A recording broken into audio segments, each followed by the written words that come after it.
Hello friends, आत्तापर्यंत आपण study केलेला आहे. म्हणजे tight side tension means what, slack side tension means what, हे आपण फर्स्ट सेकंड लेक्चरमध्ये सगळं बघितलेलं आहे या टॉपिकच्या स्टार्टिंगला. पण ॲक्च्युअलमध्ये टाईट साईडचा टेन्शन कसा कॅल्क्युलेट करायचा, स्लॅक साईडचा टेन्शन कसा कॅल्क्युलेट करायचा, T1 आपण T2 आपण त्याला म्हणतो. टाईट साईडला जो असेल तो T1 असतो, स्लॅक साईडला जो असेल तो T2 असतो. तो कसा फाइंड आउट करायचा, तर या डायग्रॅममध्ये आपण काय करायचं आहे, स्टडी करायचा. आणि फक्त तुम्ही हा फॉर्म्युला जो दिला इथं ब्रॅकेटमध्ये तुम्हाला, तो फॉर्म्युला लक्षात ठेवायचा आहे. हा जो इथं दिसतोय हा फॉर्म्युला. याच्यामध्ये आणखीन एक फॉर्म्युला आहे, तुमच्या नोट्समध्ये पण मी दिलेला आहे. तो आता PPTमध्ये नाही आला, पण तुमच्या लक्षात येईल तो. आता ही डायग्रॅम बघा काय केली आहे. डायग्रॅम म्हणजेच काय, हा जो सर्कल दिसतोय तुम्हाला, हा सिम्पल एक पुली आहे. इथं जो क्रॉस सेक्शनमध्ये दिसतोय हा बेल्टचा स्मॉल पार्ट आहे. एका साईडला आपण काय केलेलं आहे, हा T1 दिसतो, एका साईडला काय, हा T2 आहे. T1 म्हणजेच काय, मॅक्सिमम टेन्शन आहे, म्हणून तो आपण काय केलेला आहे, जर समजा मीन टेन्शन आपण T ॲज्युम केला, T म्हणजे T1 म्हणजे मॅक्सिमम आहे, त्याच्यामध्ये काहीतरी ॲड असणार, म्हणजे T प्लस डेल्टा T म्हणजेच काय, हा आपण मॅक्सिमम टेन्शन घेतलेला आहे. आणि ओनली T म्हणजेच काय, तुमचा स्लॅक साईडचा टेन्शन. म्हणजे T1 आपला मॅक्सिमम असला पाहिजे, म्हणजे स्लॅक साईडपेक्षा तो मॅक्सिमम असला पाहिजे, म्हणून मी काय घेतला आहे, T प्लस डेल्टा T आणि इकडं T. हा डायग्रॅमॅटिकल पार्ट आहे. हा RN मीन्स काय असतो, नॉर्मल रिॲक्शन. कोणत्याही आपण फ्रिक्शन टॉपिकमध्ये स्टडी केला आहे ॲप्लाइड मेकॅनिक्समध्ये, नॉर्मल रिॲक्शन. आणि ही काय आहे, त्याचा frictional F is equal to mu into R. आता फक्त तुम्ही काय लक्षात ठेवायचं, हे डायग्रॅम आहे आणि ह्या डायग्रॅम नंतर हा formula. T1 means tension on tight side of a belt. T2 means tension on slack side of a belt. Mu means coefficient of friction between belt and pulley. म्हणजेच काय, फ्रिक्शन किती आहे belt आणि पुलीमध्ये, तो friction तुम्हाला लिहिलेला असतो. आणि theta is angle of contact in radians. Angle of contact कसा काढायचा, तर आपण स्टडी केलं आहे. ओपन बेल्ट असेल तर कसा काढायचा, 180 प्लस 12 180 मायनस 12 इंटू π/180 रॅडियनमध्ये कन्वर्ट करावा लागतो. आणि क्रॉस बेल्ट असेल तर 180 मायनस 180 प्लस 12 इंटू π/180 रॅडियनमध्ये, तो आपल्याला घ्यायचा आहे. मग डायरेक्टली फॉर्म्युला येतो आपल्याला, determination of tight side and slack side रेशोचा. Log E T1/T2 is equal to mu theta. और सेकंड फॉर्म्युला आहे, लॉग E काढायचा असेल, कारण आपला लॉग काय असतो, 10 असतो actually, 2.3 log T1/T2 is equal to mu theta. किंवा आणखीन एक मी तुम्हाला बुकमध्ये फॉर्म्युला दिलेला आहे, T1/T2 is equal to e⁻μ theta. हा मोस्टली आपण काय करतोय, प्रॉब्लेमसाठी यूज करतोय.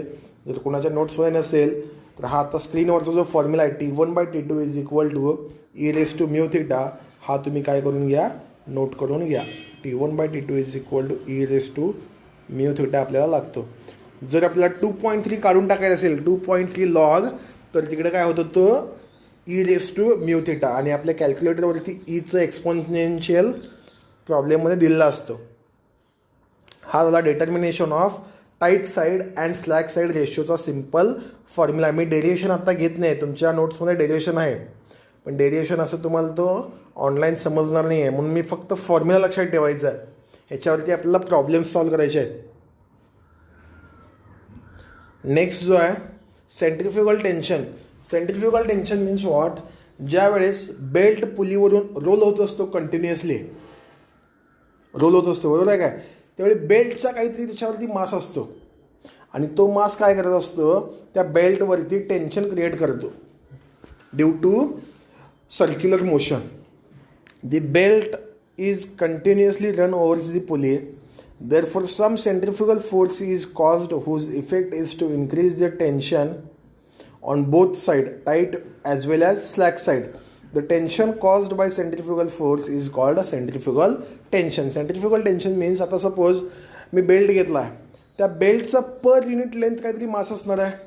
तो पर युनिट लेंथ मास काय करतोय, ज्या वेळेस तो पुलीवरून पास होत असतोय, पुलीवरून पास होत असताना सर्क्युलर मोशन तिची असते. आणि सर्क्युलर मोशनमध्ये काय असतात, सेंट्रिफ्युगल आणि सेंट्रिपिटल फोर्सेस त्याच्यावरती ॲक्ट होतात. मग तो सेंट्रिफ्युगल फोर्स काय असतो, away from the centre, that causes increase in tension in the belt on tight side as well as on slack side. जेणेकरून जर तुम्ही चेक करा, हातामध्ये एक स्ट्रिंग घेतला, त्याच्यामध्ये सपोज एक सिम्पल जर आपण त्याच्यामध्ये काय केला, सिम्पल पेपर त्याच्यामध्ये आपण काय केला, टाय केला त्या स्ट्रिंगवरती, त्या दोरीवरती आणि रोटेट केला एका पॉईंटला फिक्स करून, तर आपल्याला तितकं टेन्शन जाणवत नाही. पण तोच आपण काय केला, एक दगड घेतला आणि तो बांधला त्या स्ट्रिंगला, दोरीला, आणि आपण रोटेट केला, तर आपल्याला मॅक्सिमम टेन्शन जाणवतो. कारण का, त्याच्यावरती मास वाढलेला आहे. लक्षात येतं. तसंच काय, बेल्टचा मास जर वाढला तर सेंट्रिफ्युगल टेन्शन वाढतो आणि टाईट साईडचा टेन्शन आणि स्लॅक साईडचा टेन्शन पण काय होतं, इन्क्रीज होतो. तर तो कसा फाइंड आउट करायचा, त्याचा सिम्पल फॉर्म्युला आहे. Centrifugal tension is equal to TC is equal to M into V², where M is equal to mass of belt per unit length in kg. M म्हणजेच काय, mass of belt per unit length in kg. V is equal to linear velocity of belt in metre per second. Linear velocity means pi D1 N1 आपण जो बघितला आहे तो linear velocity of belt असतो, velocity of belt रेशोच्या डेरिव्हेशनमध्ये. आणि TC is equal to MV² means हा काय आपला सेंट्रिफ्युगल टेन्शनचा फॉर्म्युला आहे. Next, initial tension in the belt. Initial tension means काय, मशीन स्टार्ट करण्याआधी, कोणताही बेल्ट ड्राईव्ह आपण स्टार्ट करण्याआधी त्याच्यामध्ये काहीतरी इनिशियल टेन्शन असला पाहिजे. त्याशिवाय काय होत नाही, तो input to output power transmit करू शकत नाही आहे. लक्षात येतं. इनिशियल टेन्शन मीन्स जो आपण बेल्ट ड्राईव्ह बघितला कोणताही स्टॉप कंडिशनमध्ये, तरी पण त्या बेल्टमध्ये काहीतरी टेन्शन असतो. फक्त रोटेटिंग कंडिशनमध्ये त्याच्यामध्ये टेन्शन येत नाही. रोटेटिंग कंडिशनमध्ये टेन्शन इन्क्रीज होतो फक्त. While power transmission from one shaft to another shaft or pulley, some frictional grip must be necessary on the pulleys. This can be done by tightening the belt which is subjected to tension termed as initial tension. जर आपल्याला power transmit करायची असेल, firm frictional grip आपल्याला मिळवायची असेल, तर त्याच्यामध्ये initial tension असावा लागतो. त्याच्यामध्ये मेन्शन केलं आहे. आणि इनिशियल टेन्शन किती असला पाहिजे, तर तो आपण कॅल्क्युलेट करायचा. T0 means initial tension in the belt. T0 is equal to T1 plus T2 divide by 2. म्हणजे सिम्पल काय, टाईट साईडचा आणि स्लॅक साईडचा जो काय टेन्शन आहे त्याचा आपण ॲव्हरेज घ्यायचा आहे. जर सेंट्रिफ्युगल टेन्शन आपण दिलेला नसेल तर निग्लेक्टिंग सेंट्रिफ्युगल टेन्शन. आणि जर सेंट्रिफ्युगल टेन्शन प्रॉब्लेममध्ये म्हणजे बेल्टचा मास प्रॉब्लेममध्ये दिला असेल तर फॉर्म्युला आपल्याला हा बॉटमचा सेकंड यूज करावा लागेल. T1 plus T2 plus 2TC divided by 2 considering centrifugal tension. म्हणजे निग्लेक्टिंग सेंट्रिफ्युगल टेन्शन एक फॉर्म्युला वेगळा आहे आणि कन्सिडरिंग सेंट्रिफ्युगल टेन्शन एक फॉर्म्युला वेगळा आहे. आता हे फॉर्म्युले कधी यूज करायचे, ज्यावेळी बेल्टचा मास प्रॉब्लेममध्ये दिला असतो M, त्यावेळेस हा बॉटमचा फॉर्म्युला यूज करायचा. नाहीतर नॉर्मली आपण काय करतोय, हा T0 is equal to T1 plus T2 हा फॉर्म्युला आपण मोस्टली यूज करतोय. Methods to increase initial tension in the belt means काय असतं, इनिशियल टेन्शन आपल्याला वाढवायचं आहे. सपोज कमी असेल तर तो कसा वाढवू शकतोय, हे सिम्पल त्याच्यामध्ये पॉईंट्स आहेत. इनिशियल टेन्शन जर मिनिमम असेल तर लक्षात ठेवायचं आहे, इनपुट टू आउटपुट म्हणजे व्हेलॉसिटी रेशो आपल्याला लो मिळतो. If friction between belt and pulley is insufficient म्हणजेच काय, initial tension in the belt काय असतो, कमी असेल, then slip of belt occurs which causes loss of power. Means काय, फ्रिक्शन कमी असेल तर आपल्याला पॉवर पण काय मिळणार आहे, आउटपुट मिनिमम मिळणार आहे. मग methods to increase initial tension वाढवायचं असेल तर काय करायचं. फर्स्ट मेथड आहे, provide idler pulley in between driver and driven pulley. Idler pulley means suppose, आता मी तुम्हाला इथं डायग्राम बोर्डवरतीच काढून तुमच्या लक्षात येईल. हा इनपुट शाफ्ट आहे, हा आउटपुट शाफ्ट आहे. ह्याच्यावरती मी काय केला, असा हा बेल्ट ड्राईव्ह आहे. क्लिअर आहे.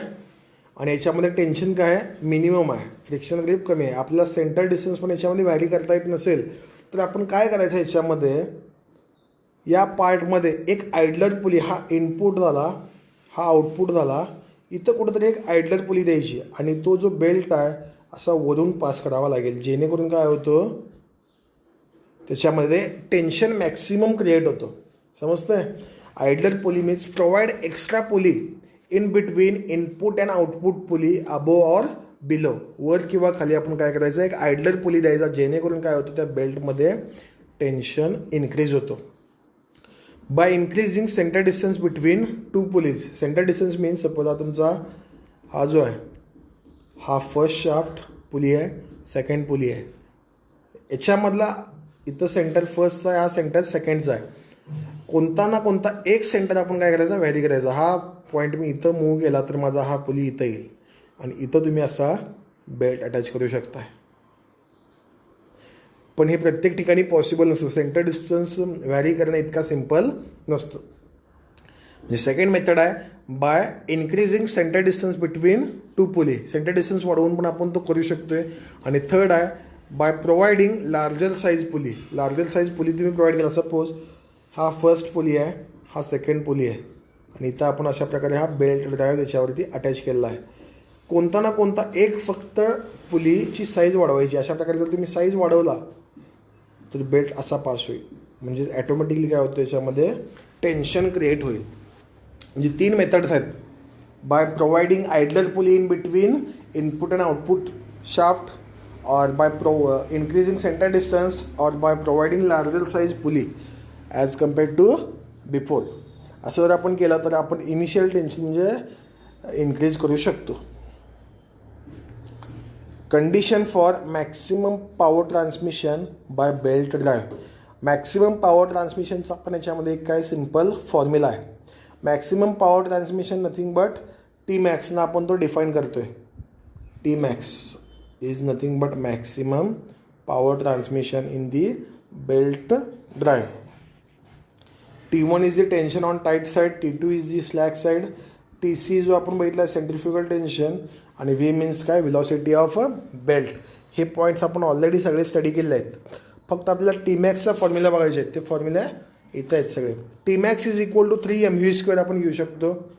T max is equal to 3 mv² is equal to mv² म्हणजेच काय आहे, सेंट्रिफ्युगल टेन्शन. म्हणजेच T max is equal to first formula आपला येतो 3TC². मॅक्सिमम टेन्शन किती असला पाहिजे बेल्टमध्ये, तर ती कंडिशन आहे T max is equal to 3 times centrifugal tension. जर बेल्टमधला आपला सेंट्रिफ्युगल टेन्शन माहीत असेल, सेंट्रिफ्युगल टेन्शन, तर त्याच्या सेंट्रिफ्युगल टेन्शनच्या 3 टाइम्स काय असला पाहिजे, मॅक्सिमम टेन्शन त्या बेल्टमध्ये असला पाहिजे. तर तो बेल्ट आपल्याला मॅक्सिमम पॉवर डिलिव्हर करू शकतो. किंवा और हाच फॉर्म्युला मी कसा घेतला, TC is equal to T max divided by 3. फक्त शफल केलेला आहे, शफल केलेला आहे त्याच्यामध्ये. आता नेक्स्ट बघा, इथं आपण स्टडी केला मॅक्सिमम टेन्शन काय असतं ना. मॅक्सिमम टेन्शन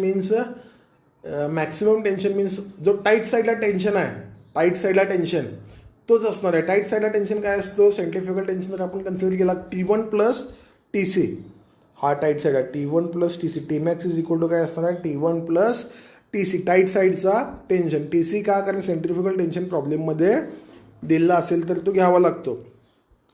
मग T max is equal to इथं आहे जसा T1 ठेवला आणि TC इज इक्वल टू आपल्याला व्हॅल्यू काय आली आहे, TC इज इक्वल टू हा जो व्हॅल्यू आहे टी मॅक्स अपॉन 3, याच्यामध्ये आपण पुट केला TC is equal to T max upon 3. तर आपल्याला टी मॅक्स आणि T1 मध्ये इक्वेशन मिळतो आणि हे आपण जर सॉल्व केला तर आपल्याला इक्वेशन मिळतो 3T1 is equal to T max. म्हणजे जरी आपल्याला T1 माहीत असेल तरी आपल्याला टी मॅक्स कॅल्क्युलेट करता येतो. 3/2 T1. 3T1 is equal to 2 T max. किंवा हे डायरेक्टली आपण म्हणू शकतो, हा जर मी 2 इकडे घेतला 3/2 मीन्स काय मिळेल, 1.5 T1 means 1.5 T1 is equal to T max असं आपण घेऊ शकतो फॉर्म्युला. आणि व्हेलॉसिटी ऑफ बेल्टवरून एक फॉर्म्युला येतो V is equal to under root T max upon 3m. हा कशावरून काढलेला आहे, T max is equal to 3mv². हा जो फॉर्म्युला आहे T max is equal to 3mv². V² is equal to काय इक्वेशन मिळेल याच्यामध्ये बघा, टी मॅक्स अपॉन 3m. तोच फक्त काय घेतला आहे, हा अंडर रूट काढलेला आहे, स्क्वेअर रूटमध्ये घेतलेला आहे. V is equal to under root 3 max upon 3m. म्हणजे हे 4 फॉर्म्युले तुम्हाला लक्षात ठेवायचे आहेत, फर्स्ट, सेकंड, थर्ड आणि फोर्थ. यातला प्रॉब्लेममध्ये कोणता यूज करावा लागेल हे गिवन डेटावर आपल्याला लक्षात येतं. सेंट्रिफ्युगल टेन्शन दिलेलं आहे की इनिशियल म्हणजे टाईट साईडचा टेन्शन दिलेला आहे की मास दिलेला आहे, व्हेलॉसिटी दिलेला आहे, ह्याच्यावरून आपल्याला प्रॉब्लेममध्ये जो डेटा गिवन आहे त्याच्यावरून आपल्याला सगळे हे फॉर्म्युले यूज करावे लागतात.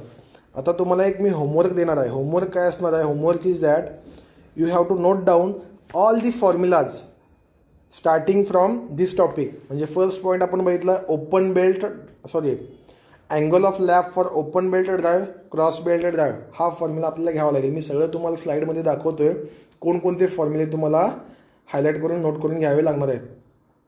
हा फर्स्ट फॉर्म्युला तुम्हाला नोट करावा लागणार आहे ओपन बेल्ट ड्राईव्हचा. सेकंड तुम्हाला नोट करावा लागणार आहे क्रॉस बेल्ट ड्राईव्हचा हा फॉर्म्युला. हे सगळे फॉर्म्युले तुम्ही एका ठिकाणी क्लब केला तरच तुम्हाला प्रॉब्लेम्स पुढे समजणार आहेत. नेक्स्ट आहे लेंथ ऑफ बेल्टचा हा फॉर्म्युला ओपनसाठी. नेक्स्ट आहे क्रॉस बेल्टचा लेंथ ऑफ बेल्टसाठीचा this is the formula. Next formula is velocity ratio of belt. हे फॉर्म्युले जे आहेत दोन्ही पण व्हेलॉसिटी रेशोचे फॉर्म्युले हे तुम्हाला लागतील. नेक्स्ट जो आहे स्लिप ऑफ बेल्टचा फॉर्म्युला दोन्ही पण हे considering thickness, considering belt thickness दिलेला आहे आणि इथे विदाउट थिकनेस. नेक्स्ट फॉर्म्युला हा याच्यावरती आपल्याला प्रॉब्लेम्स नाहीत क्लिप ऑफ बेल्टसाठी, हा फक्त आपल्याला कन्सेप्ट आहे. नेक्स्ट आहे हे दोन फॉर्म्युले. याच्यामध्ये मी तुम्हाला सांगितलं हा फॉर्म्युलाऐवजी काय यूज करायचा T1/T2 is equal to e⁻μθ. हा नोट करून घ्या. नेक्स्ट आपल्याला यूज करायचा सेंट्रिफ्युगल टेन्शनचा फॉर्म्युला. नेक्स्ट आहे इनिशियल टेन्शनचे दोन फॉर्म्युला आहेत कन्सिडरिंग सेंट्रिफ्युगल टेन्शन, सेकंड आहे निग्लेक्टिंग सेंट्रिफ्युगल टेन्शन. आणि लास्टचा फॉर्म्युला येतो हे चार कशावरचे आहेत हे तर मॅक्सिमम पॉवर ट्रान्समिशन जर कंडिशन प्रॉब्लेममध्ये मेन्शन केला असेल तर ह्या चारमधला फॉर्म्युला आपल्याला यूज करावा लागतो. हे सगळे एका वन पेजवरती तुम्ही नोट केला तर तुम्हाला पुढील लेक्चरमध्ये जे प्रॉब्लेम्स होणार आहेत ते इझिली अंडरस्टँड होतील. थँक्यू.